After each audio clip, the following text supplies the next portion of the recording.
ভিডিওটা দেখেই আমার চোখে জল এসে গেল সত্যি বলতে। এখন ভিডিওতে আসতাম না, কিন্তু মানে এই জিনিসটা দেখে আর থাকতেও পারলাম না। বিষয়টা হয়েছে মানে এই কি নিজের মর্যাদার তো প্রমাণ করছে নাকি।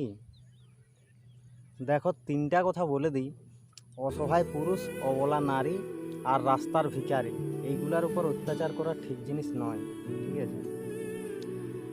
আর তো সে খাবার খাচ্ছে, তুমি হট করে যাই ডাঙে একটা মারে দিলে, মানে এইভাবে যদি আচার আচরণ করো, পরবর্তীকালে আমি তো ভাবছি যে নরকও তোমার বাড়ার ঠাঁই হবে বলে আমার মনে হচ্ছে, ঠিক আছে?